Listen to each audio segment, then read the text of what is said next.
Halo teman-teman, balik lagi dengan channel 10AB Indo.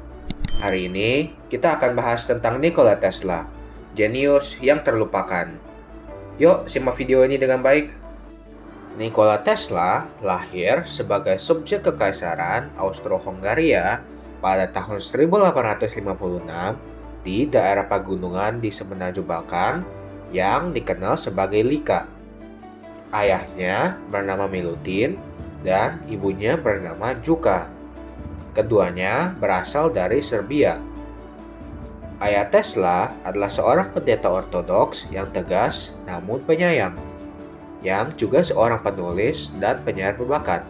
Ibu Tesla adalah seorang wanita pekerja keras dengan banyak talenta yang menciptakan peralatan untuk membantu tanggung jawab rumah dan pertanian.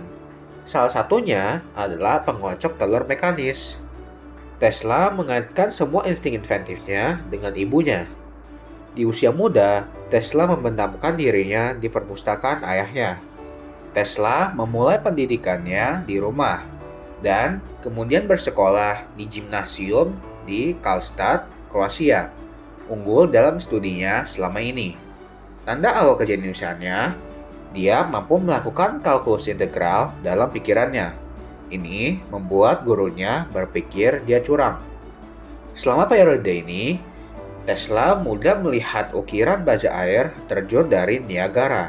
Dalam imajinasinya, muncul kincir air besar yang diputar oleh katarak yang kuat. Dia berkata kepada seorang paman bahwa suatu hari dia akan pergi ke Amerika dan mengumpulkan energi dengan cara ini.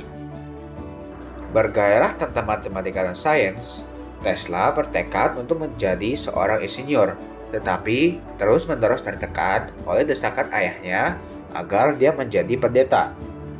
Pada usia 17 tahun, ayahnya mengizinkannya untuk menghadiri sekolah politeknik Austria yang terkenal di Graz untuk belajar teknik.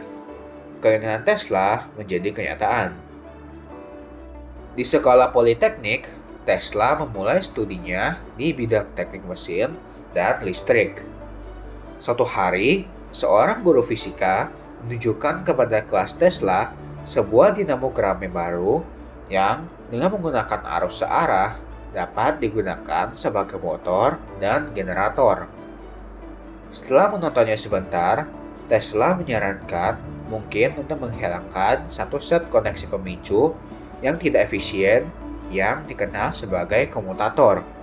Ini, kata profesornya yang geli, akan seperti membangun mesin gerak abadi. Bahkan, Tesla pun tidak bisa berharap untuk mencapai prestasi seperti itu. Selama beberapa tahun berikutnya, tantangan tersebut menghantui Tesla, yang secara naluriah tahu bahwa solusinya terletak pada arus listrik yang berganti-ganti. Dia kemudian mendaftar di Universitas Praha, di mana dia mengembangkan pengetahuannya tentang mekanika gelombang dan secara tidak langsung arus bola-balik dengan Profesor Ernest Mach. Setelah kuliah, Tesla mendapat pekerjaan dengan tugas yang mencakup pekerjaan sebagai tukang reparasi saluran telepon. Tentu saja, dia juga mengotak-atik peralatan dan membuat amplifier yang mengulang dan memperkuat sinyal transmisi. Tesla telah menemukan pendahulu dari loudspeaker. Dia tidak pernah bersusah payah untuk mendapatkan hak paten atasnya. Kurangnya perhatian terhadap detail bisnis ini akan mengacaukan Tesla sepanjang hidupnya. Setelah bekerja di Paris, Tesla berimigrasi ke Amerika pada tahun 1884. Selama kurang dari setahun, Tesla bekerja di laboratorium Thomas Edison. Sering berinteraksi secara dekat dengan penemu Amerika yang terkenal di dunia. Sementara, dia memperbaiki dan merancang banyak mesin baru untuk Edison. Nikola tetap bergaji rendah dan tidak mampu mencapai ambisinya yang lebih besar. Dalam salah satu kesalahan besar dalam sejarah komersial, manajer bisnis Edison Charles Batchelor berkata setelah mendengar Nikola Tesla menginginkan kenaikan gaji dari $15 menjadi $25 seminggu. Tidak, hutan ini penuh dengan orang seperti Tesla. Saya bisa mendapatkan berapapun mereka yang saya inginkan seharga $18 seminggu. Setelah itu, Nikola Tesla meninggalkan kerjanya dengan Edison. Dalam pertarungan hubungan masyarakat antara arus bolak-balik dan arus searah, Tesla membawa hal ini di tempat terkenal, Pameran Dunia Chicago 1893, dan terus menekan keunggulannya di tahun-tahun berikutnya. Thomas Edison, Nikola Tesla, dan Alexander Graham Bell semua menghadiri National Electrical Exposition yang diadakan di Philadelphia pada bulan Mei tahun 1855.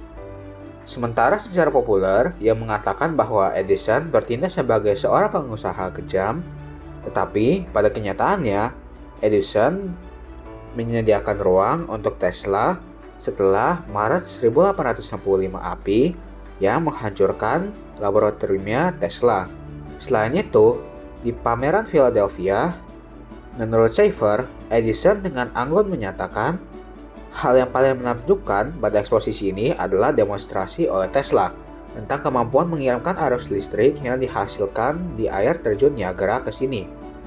Menurut saya, ini memecahkan salah satu pertanyaan paling penting yang terkait dengan pengembangan kelistrikan. Alexander Graham Bell mengatakan kemampuan untuk mentransmisikan tenaga listrik dalam jarak jauh adalah penemuan paling penting dari ilmu kelistrikan yang telah dibuat selama bertahun-tahun. Melalui kontrak dengan Westinghouse, Tesla mewujudkan mimpinya untuk memanfaatkan air terjun Niagara sebagai sumber tenaga dalam skala besar. Tesla mengembangkan beberapa ide yang tidak dapat diselesaikan selama hidupnya. Pada tahun 1937, dia menerbitkan sebuah artikel yang berjudul menggambarkan cara kerja sebenarnya dari senjata sinar partikel untuk menghancurkan tank dan pesawat. Kumparan Tesla yang ditemukan pada tahun 1891 memiliki implikasi penting bagi teknologi lainnya. Ini merupakan sistem pertama yang dapat mentransmisikan listrik secara nirkabel. Kumparan Tesla adalah salah satu penemuan yang benar-benar revolusioner. Tesla dikreditkan dengan lebih dari 700 paten di seluruh dunia. Dengan salah satu penemuannya yang paling awal, yaitu motor induksi Tesla, yang diterima secara luas sebagai salah satu dari 10 penemuan terpenting sepanjang masa. Perjalanan imigrasi Tesla sejalan dengan banyak imigran lain yang pada awalnya memandang Amerika sebagai tempat asing, sebelum dengan cepat memutuskan bahwa mereka tidak dapat membayangkan tinggal di tempat lain.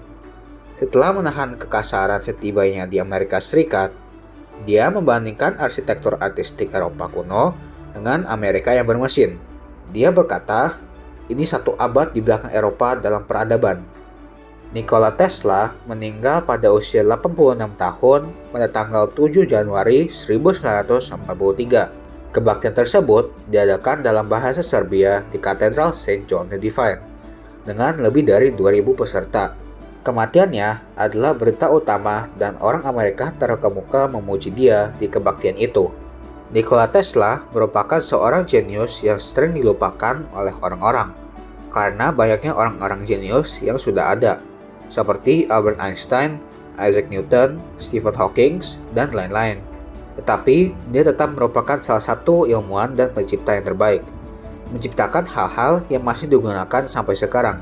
Jadi, kita bisa mengambil kesimpulan bahwa Nikola Tesla merupakan salah satu ilmuwan dan pencipta terbaik yang dunia pernah lihat. Sebelum kita mengakhiri video ini, saya ingin mengasihi quote soal Nikola Tesla sendiri. Saya tidak peduli bahwa mereka mencuri ide saya. Saya peduli bahwa mereka tidak memiliki ide mereka sendiri. Oke, itu saja yang saya ingin bahas hari ini. Terima kasih sudah menyimak ya. Sampai jumpa di video berikutnya.